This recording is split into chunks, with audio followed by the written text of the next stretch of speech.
303장 찬양합니다.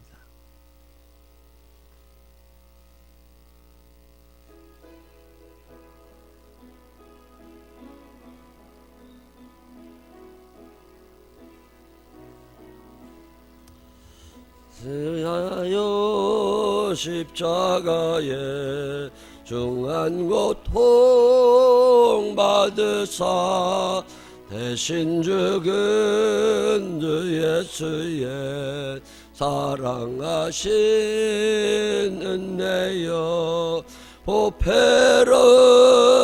피를 흘려 영영 죽은 죄의 구속함을 받은 우리 어찌 찬양 안 할까. 예수 안에 있는 우리 한량없이 즐겁고 주 성령의 위로함이 마음속에 차도다.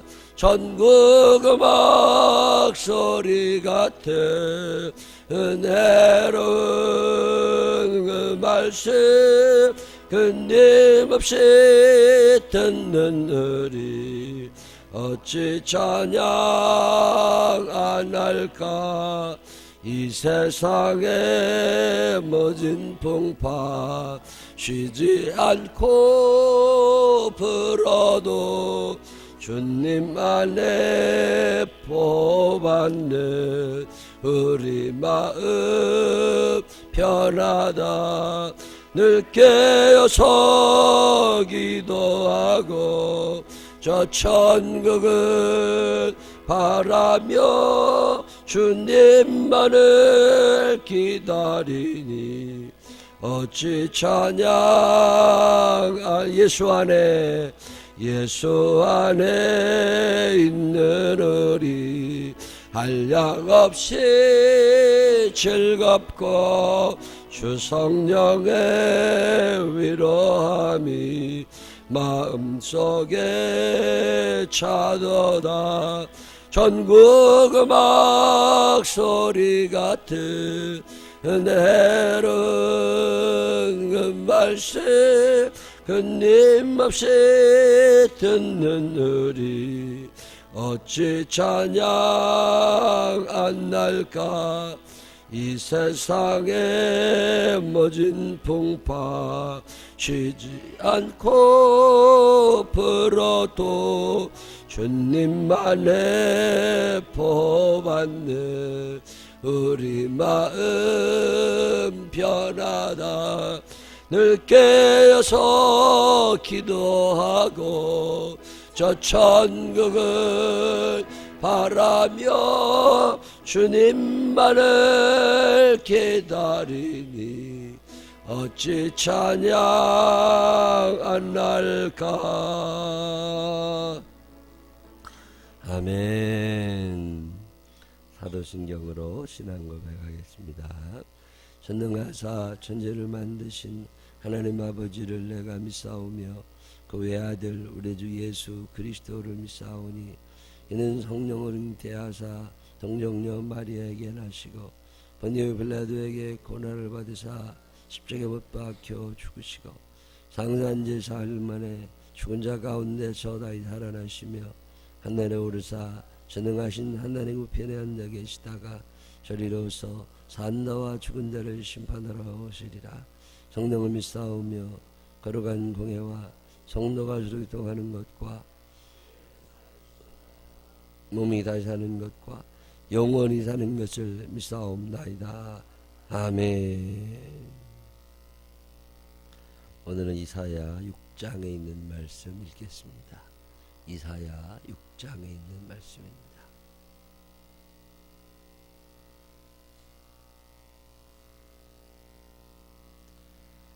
우시야 왕이 죽던 해에 내가 본즉 주께서 높이 들린 보좌에 앉으셨는데 그의 옷자락은 성전에 가득하였고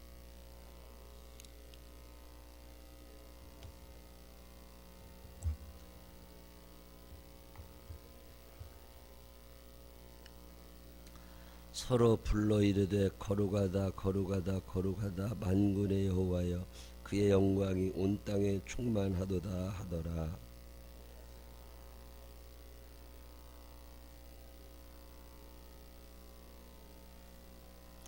그때 내가 말하되 화로다 나여 망하게 되었도다.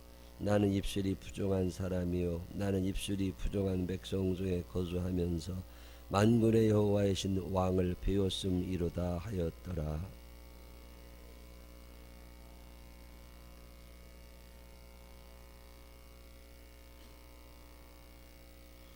그것을 내 입술에 대며 이르되 보라 이것이 내 입에 닿았으니 내 악이 제하여졌고 내 죄가 사하여졌느니라 하더라.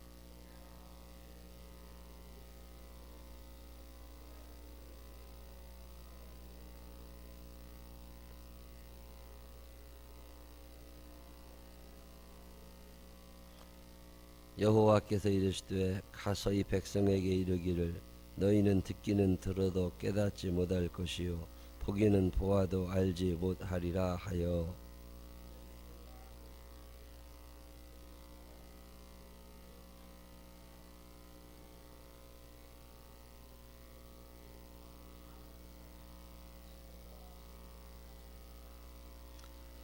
내가 이르되 주여 어느 때까지니까 하였더니 주께서 대답하시되 성읍들은 황폐하여 주인이 없으며 가옥들에는 사람이 없고 이 토지는 황폐하게 되며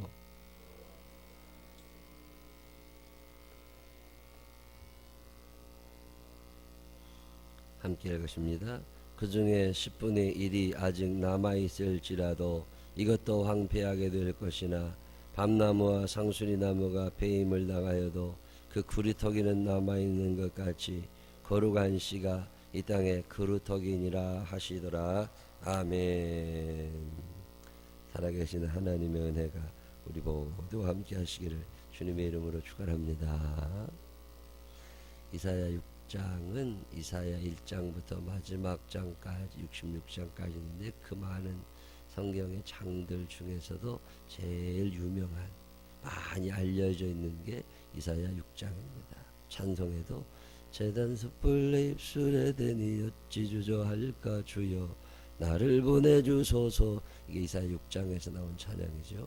복음성가 중에서도 주께서 높은 보좌에 앉으셨는데 그 옷자락은 성전에 우리 찬양하는 이사야 6장은 찬양으로도 많이 불려지고 아주 많이 들은 말씀 중에 하나가 이사야 6장입니다. 이사야 6장은 이사야의 소명장이라고도 그래요. 하나님 이사야를 부르시는 장면이 이사야 6장에 나옵니다. 근데 언제 부르셨느냐? 우시야 왕이 죽던 해에 이렇게 시작해요. 우시야 왕이 죽던 해에. 우시야가 누구예요? 이스라엘의 많은 왕들 중에서 이 당시는 남유다인데 그 나라의 많은 왕들 중에서 최고로 정치 잘하기로 소문난 사람이 우시야였어요. 지도자가 잘 뽑히면 나라가 잘 살지요. 회사도 그렇죠. 대표를 누구로 뽑느냐에 따라서 그가 결정하는 사람이니까. 우시야는 16살 때 왕이 됩니다.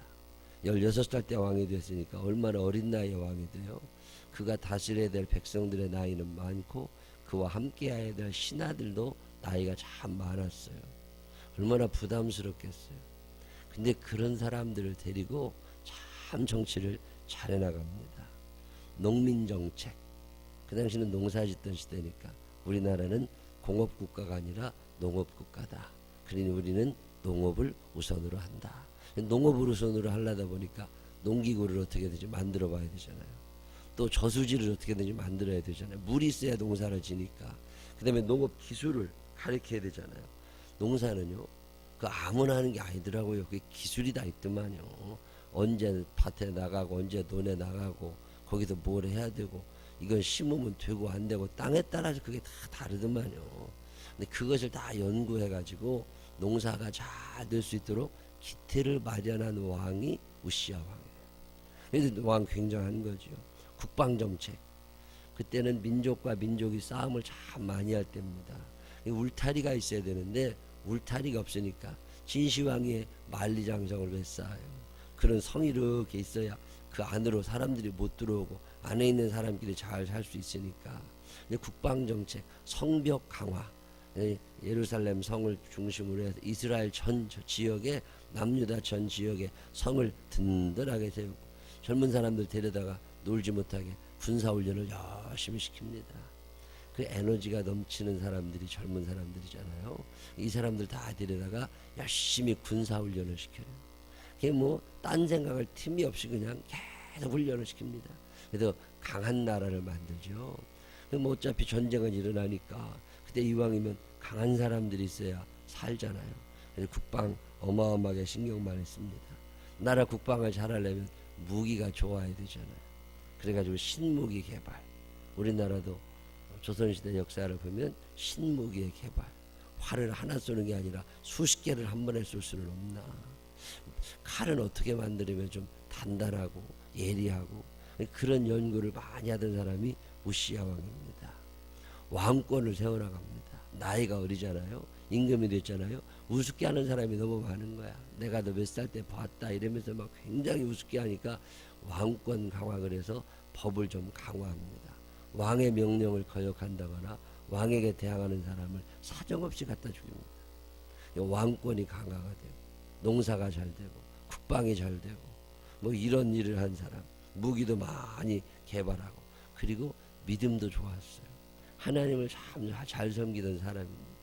그게 우시야 왕이에요. 우시야 왕이 부지런해가지고서 저 남쪽에 있는 부엘세바라는 동네, 거기서부터 시작해가지고 저 국방 경계선까지 열심히 돌아다녔어요. 그리고 돌아다니니까 나라가 잘 됩니다. 그래서 여기 가도 칭찬하고 저기 가도 칭찬하고, 그리고 다 칭찬을 받았어요. 근데 여러분 아세요? 마귀는요, 그런 사람 그냥 안 둡니다. 마귀는 다 잘하는 것 같은 사람을 꼭 쓰러뜨리고 싶어 해요. 마귀는 사람의 약점을 가장 잘 압니다. 저것이 어디를 건드리면 넘어지는지를 압니다. 왕이 교만해졌어요. 이제 나만한 왕이 세상에 없는 거야. 나이 16세 왕이 돼가지고 이제 50이 다 될 때 나라 정치 잘했습니다. 자기가 다 해봤는데 못 해본 게 하나 있어요. 그게 뭐냐면 목사님 노릇을 못 해봤어요. 나도 세례도 주고 싶고 나도 축도도 하고 싶고 나도 설교도 해야 되겠다, 이런 생각이 드는 거죠. 그래서 어느 날 제사장이 제사를 드리겠는데 가가지고 야, 너 내려와봐, 내가 할 거야. 그리고서 제사장 노릇을 대신합니다. 근데 성경에 보면 제사는 아무나 드리는 게 아니에요. 거룩하고 성결한 사람들도 드리지만 하나님이 임명한 사람이 해야 됩니다. 실력 있다고 하는 거 아니에요. 아무리 기술이 좋아도 임명받은 사람이 하는 거예요. 운전은요, 아무리 운전을 잘한다고 그래도 면허증 없으면 하면 안 됩니다. 그거 큰일 납니다. 면허증을 안 줄 때는 그만한 이유가 있는 거예요. 근데 이 사람이 제사를 드리고 싶었어요. 그래서 남 제사장이 와서 제사 드리는데 제사장 저리 가라고 그러고, 왕이 얼마나 힘이 좋아요. 그래서 제사장들이 난리가 났죠. 아이고 임금님 이러시면 안 됩니다. 다른 건 다 해도 이 제사 드리는 건 우리만 해야 된다고. 아 그게 무슨 소용이냐고, 내가 하면 하는 거지. 그래서 교만해져 가지고 지가 제사 드리겠다고 그 제사 드리러 올라갔다가 거기서 문둥병이 걸려 죽습니다. 하나님이 참, 그게 죄라는 게요, 이게 참 죽기 쉬운 거예요. 교만해진 것밖에 없어. 근데 교만의 결과는 꼭 넘어집니다. 교만해지면 남들이 우스워 보이고 교만해지면 하나님이 우스워 보여요. 지가 다 할 수 있을 것 같거든. 그래서 제가 늘 겸손해라, 겸손해라, 잘난 척하지 마라, 네가 한 거 아무것도 없다, 겸손하게 섬기고 살아야 된다.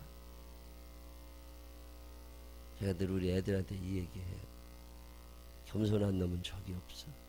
근데 교만한 것들은요, 적이 참 많습니다. 우리 딸이 더러. 내가 아직 어린데 이제 24살이니 뭘 할 줄 알아요. 내가 볼 때는 아무것도 할 줄 없는 아주 애들 같은데, 근데 자기 나이에 어울리지 않게 중책을 맡고 일을 많이 시켜주고 잘한다는 얘기를 듣고, 그래서 이렇게 하겠다고 그런 얘기를 많이 들을 때마다 늘 기도합니다. 하나님 겸손하게 해주십시오. 교만하면 큰일 납니다. 근데 교만했던 우시야 왕이 죽었어요. 우시야 왕이 죽으니까 나라가 큰일 났잖아요. 이 성군이 죽으면요, 그 다음에 그 악당들이 나타납니다. 그래서 이게 왕이 죽으니까 군사가, 이 국방이 흔들리지 않을까, 농업정책이 흔들리지 않을까, 복지정책이 흔들리지 않을까, 이거 여러 가지 막 걱정이 막 생기니까, 그럼 어떻게 해야 돼요? 사람들은요, 그때 모여가지고 서로, 그럼 다음번 왕은 누구를 뽑을까? 나랑 친한 사람을 뽑아야 되겠다. 내가 움직이기 좋은 사람을 뽑아야 되겠다. 내가 돈 벌 만한 사람을 뽑아야 되겠다. 그리고서 다 왕족들이 왕을 뽑고, 그리고 왕족들이라는 사람들이 모여가지고 서로 그런 얘기 할 때, 이사야라는 사람은 왕족이에요. 이름 끝에 야자가 들어있는 사람은 대개 왕족입니다. 이사야, 예레미야 이런 사람들 있잖아요. 이건 굉장히 귀족들입니다. 이사야가 왕족인데 이 왕의 동생이었다고도 그래요. 근데 이 이사야가 임금님이 죽은 다음에 어디를 찾아가요? 남들은 가서 정치적인 모임을 갖고 나라를 어떻게 할 거냐, 누가 왕이 될 거냐, 늘 그런 거 얘기할 때 우시야 왕이 죽던 해에 이게 어디에 들어갔어요? 성전에. 하나님의 성전에 들어가는 거예요. 아무나 하나님의 일을 하는 게 아니에요. 아무나 그 될 수 있는 게 아닙니다. 사람들은 어려우면 사람 찾아갑니다. 사람들은 답답하면 누구 전화해서 뭐 물어봐두고 그래요. 근데 성경에 나오는 위대한 인물들의 특징은요, 어려운 상황이 처했을 때 꼭 하나님을 만나러 갑니다. 그런 사람들이 되시기를 바랍니다. 아무나 영웅이 되는 게 아니에요. 신앙의 영웅은요, 힘든 순간에 하나님이 제일 먼저 생각나는 사람이에요. 어렵다고 술 한잔 해야 되고, 어렵다고 친구 만나러 가야 되고, 열받는다고 여행 다녀야 되고, 열받는다고 뭐 돈을 어떻게, 그런 사람들은 하나님을 쓰시는 게 아닙니다. 이사야가요, 우시야 왕이 죽었어. 이제 나라가 어려워지게 되니까 제일 먼저 성전에 들어갑니다. 그리고 성전에서 하나님을 만나려고 합니다. 야곱이 언제 이스라엘이 됩니까? 한계 상황에 부딪히고 상황이 안 좋을 때 하나님을 만나는 거예요. 여러분 신앙생활 하면서 인생 살면서 잘 살고 싶거들랑 여러분 삶에 어려움이 있을 때 하나님께 나오시기를 바랍니다. 그럴 때 기도하러 나오고, 그럴 때 기도원도 가고, 그럴 때 밤늦은 시간까지 교회 와서 기도하고 매달려보고, 그럴 때 믿음이 크는 거예요. 왜 우리에게 하나님이 어려움을 주십니까? 우리를 하나님에게로 부르려고 그러는 거예요. 근데 그때 이걸 잘 못 한다고. 그래서 이거를 이사야가 했잖아요. 성전에 들어가서 거기서 기도하는데, 내가 본즉 주께서 높은 보좌에 앉으셨는데, 주님께서 저 높은 보좌에 앉아 계신 거예요. 그 옷자락은 성전에 가득하도다. 그 옷자락이 성전에 쫙, 하나님의 영광이 성전에 쫙 있는 모습을 딱 보고 났더니, 거기에 스랍들이, 천사들이 모여가지고, 천사들이 모여 앉아서 그다 하나님께 영광 돌리고 거룩하다 거룩하다 거룩하다, 그런 소리가 막 들리고 성전의 연기가 충만한 뭔가 이렇게 꽉 찬 것 같은 느낌이 딱 들 때, 그때 이사야가 화로다 나여 망하게 되었도다. 저는 옛날에 이걸 읽으면서 이해를 잘 못했어요. 아니 왜 화로다 나여 망하게 되었도다 그래? 하나님이 거기 계시면 가서 도와달라고도 하고, 거기서 살려달라고도 하고, 거기서 뭐 하나님께 좀 얘기도 좀 하고 그러지, 왜 화로다 나여 망하게 되었다, 왜 이런 말을 할까? 이유가 있습니다. 성경을 쭉 살펴보면요, 하나님을 만나게 되면 반드시 나타나는 증거 중에 하나가 회개입니다. 자기를 보는 눈이 생겨요. 자기를 모르니까 죄져요. 자기를 모르니까 교만해집니다. 우시야가 자기가 사람이라는 걸 잊어버렸어요. 자기가 하나님의 피조물이라는 걸 잊어버렸어요.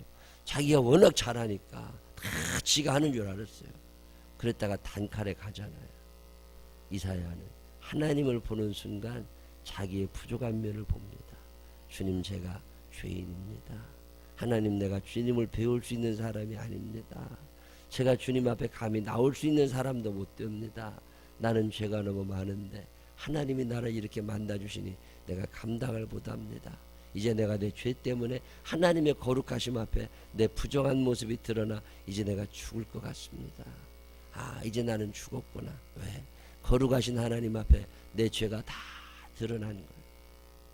그래서 탄식할 때, 슬퍼할 때 하나님이 뭐라고 그러세요?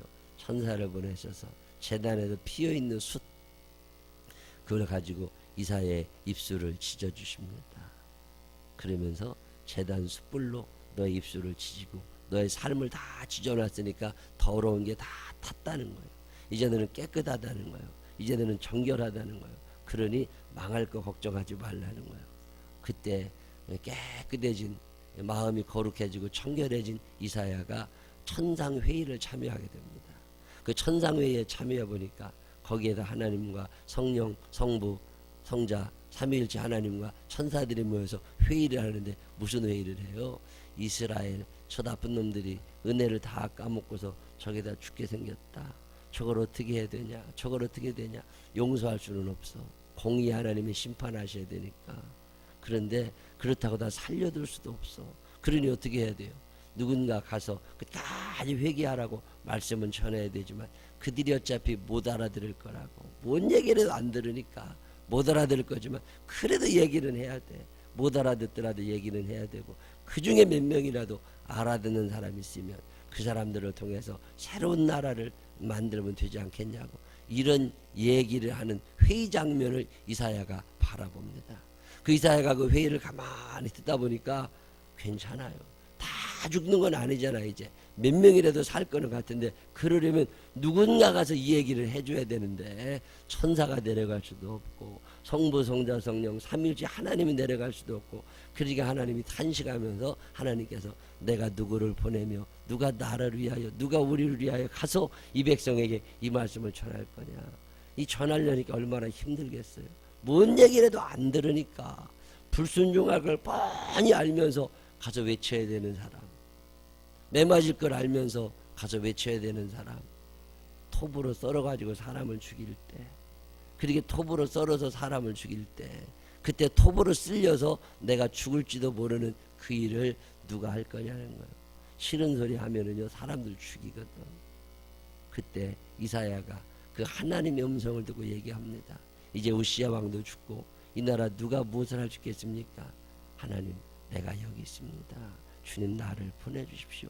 그들이 비록 못 알아듣는다 할지라도, 그들이 다 나를 박해한다 할지라도 내가 이 길에 서겠습니다. 그리고서 손을 들고 하나님 앞에 딱 나갔더니 하나님께서 그 이사야를 보내시는 거잖아요.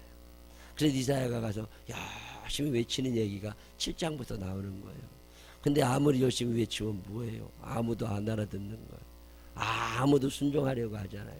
그래서 속을 썩고 또 썩고 또 썩고 사는 사람이 이사야입니다. 그렇게 해서 하나님의 말씀을 열심히 전하는데, 이사야는 사랑의 하나님을 전하지 않아요. 공의의 하나님, 너희 하나님이 너희를 심판하실 거다. 너희의 죄가 너무 많다. 나라가 잘 살아진다고, 너희가 돈 많아졌다고 하나님을 버렸다. 너희가 살기 편해졌다고 하나님을 버렸다. 놀러 다니느라고 이젠 교회도 안 온다. 애들 그저 인류대학 보낸다고 공부만 시키느라고 애들 주일날 교회도 못 오게 한다. 다 학원 보내고 과외시키고, 이런 세상을 바라다 보면서 이사야가 탄식하고 정의를 선포합니다. 결국 너희는 죽을 거다. 결국 너희는 멸망할 거다. 그렇게 외쳤는데 아무도 못 알아들어요. 결국 나라는 망하게 되죠. 이제 우시야 왕이 죽고 다음 히스기야 왕까지 이렇게 쭉 가면서 이제 히스기야 뒤쪽으로 나라가 다 망하는, 그때 활동하던 사람이 이사야예요. 참 슬픈 예언자입니다. 정의의 예언자예요. 근데 결국 아무도 안 들었어요. 그리고 어떻게 됐어요? 나라가 망했어요. 나라가 망해가지고 바벨론이 쳐들어와가지고 다 쑥대밭이 되니까 그때 하나님이 이사야를 다시 부르십니다. 그래도 이사야한테 뭐라고 그러세요? 이제는 다 망하고 슬퍼하고 있는 사람들 보니까 하나님 마음이 안타까워. 그렇게 껐떡대고 교만해서 살 때는 저놈의 자식들을 다 이렇게 낮춰놨는데 너무 사람들이 망하고 나니까요, 전쟁에 지고 식구들이 죽고 그러니까 너무 슬퍼하고 사는 거예요. 저는 우리나라도 이대로 계속 가다가는 그런 날이 올 거라고 봅니다. 그렇게 껐떡대더니 그냥 무너져 내리는 건 한순간이. 그리스, 이태리 이런 나라들이 괜히 저러는 게 아니에요. 옛날에 잘 사던 나라들입니다. 캄보디아만 가도요, 우리나라 도와주던 이 농업 원조, 그 캄보디아에서 쌀 70년대 우리나라 줘가지고 우리나라 먹고 사는 거예요. 근데 망하려니까 금방이라니까. 나라 망하는 건 금방이에요. 그때 이사야에게 하나님이 말씀하십니다. 이제는 저들이 다 망하고 기운이 다 빠졌는데 저것들을 그냥 두면 또 안 되니까 가서 내 백성을 위로해라. 그래서 이사야는 둘로 나누어져요. 1장부터 39장까지는 정의의 하나님을 얘기합니다. 하나님의 심판, 하나님의 뜻. 근데 40장 넘어가면요, 아니에요. 그때부터는요, 너희는 위로하라. 내 백성을 위로하라. 그래서 채찍과 당근이라고 그러잖아요. 그렇게 야단치시던 하나님이 갑자기 변하셔가지고 이사야 선지자를 통해서 위로의 말씀을 전해주십니다. 그래서 이사야를 제1이사야, 제2이사야 그렇게 얘기하는데, 이사야 6장은 그런 얘기예요. 하나님을 만나게 되니까요, 하나님을 만나게 되니까 자신을 발견하게 됩니다. 왜 우리를 모르지요? 하나님을 못 만나서 그래요. 하나님을 만나본 사람들, 하나님이 계심을 아는 사람들은 교만할 수가 없습니다. 그분이 얼마나 위대하시고 그분이 얼마나 큰 줄 아는 사람들은요, 고개가 쳐들어지질 않아요. 내가 얼마나 초라한 죄인인지를 알게 됩니다. 그리고 나서 하는 일이 뭐예요? 나 용서해 달라고. 그리고 기도한 다음에 사명을 발견합니다. 한국 기독교가 이 세 번째 이야기를 못했어요. 교회 와서 하나님을 발견했어요. 그런 사람 많아요. 자기 자신을 발견한 사람도 많아. 용서받고 축복받고 그 다음에 어떻게 해야 돼요? 그 다음에 하나님께서 내게 주는 사명을 네가 가서 못 알아들을 저 사람에게 전해라. 예. 그리고 전했어야 되는데 이걸 못하는 거예요. 오늘 우리 교회도 그런지 몰라. 잘 생각해 볼 필요가 있습니다. 왜 헌신이 안 되느냐? 왜 봉사가 안 되고 왜 손해나면 못 견디느냐? 이 사명을 몰라서 그래요. 사명은 손해나는 거예요. 이사야를 하나님이 부르신 후에 이사야에게 이 사명을 주십니다. 하나님을 만난 사람은 반드시 나를 보게 되어 있어요. 내가 얼마나 큰 죄인인 줄 압니다. 베드로도 똑같잖아요. 예수님이 베드로를 부르십니다. 베드로가 예수님을 만났더니 첫 번째로 어떤 증거가 났어요? 자기를 보기 시작한 거예요. 아, 내가 죄가 참 많은 사람이었구나. 근데 그 죄만큼 허물 많은 나를 불러주시는 예수님의 음성을 듣는 거잖아요. 그리고 따라가서 위대한 사도가 되잖아요. 하나님을 만났느냐? 그러면 자기 자신을 보게 됩니다. 나를 보게 됐느냐? 그러면 사명이 깨달아집니다. 그게 신앙생활의 기본적인 사이클이죠. 오늘 이사야 6장은 이거 우리에게 얘기하는 거예요. 이 성전에서 하나님을 만나게 되시기를 바랍니다. 여러분 자신을 보게 되시기를 바랍니다. 그리고 사명도 깨달아 알게 되시기를 바랍니다. 그래도 이사야처럼 후대의 이름이 많이 남을 수 있는 큰 신앙인들이 우리 교회도 많아지게 되시기를 주님의 이름으로 축원합니다. 기도하십시다. 하나님 아버지, 이사야는 힘들고 어려울 때 성전에 찾아가 주님을 만납니다. 오늘은 힘들고 어려운 때 우리는 누구를 찾아가고 누구를 만나려고 합니까? 고집이나 부리고 잠이나 자고 내 편한 대로 살려고 하지 않게 하시고, 어려울수록 하나님을 향하여 찾아나와 하나님을 바라다 볼 수 있는 믿음의 사람이 되게 하여 주시옵소서. 하나님을 만나고 나니 내가 얼마나 초라한 사람인지 보였습니다. 내가 얼마나 죄 많은 사람인지 보였습니다. 내가 얼마나 무능력하고 연약한 사람인지 보였습니다. 하나님은 크신데 나는 너무 초라합니다. 하나님, 이 초라함을 알지만 또 하나님이 쓰신다고 하시니 두 손 들어서라도 주님 나를 사용해달라고 이야기했던 이사야를 배웁니다. 하나님, 하나님을 만난 후에 반드시 사명을 발견하게 하여 주시옵시고, 하나님께서 내게 시키시는 그 일을 잘 감당할 수 있는 당신의 자녀들이 되게 하여 주옵소서. 이 한날의 삶을 사는 동안에도 하나님을 경험하게 하여 주시옵시고, 나를 발견하게 하여 주시옵시고, 나의 사명을 발견하게 하여 주옵소서. 예수님 거룩하신 이름으로 기도드렸습니다. 아멘.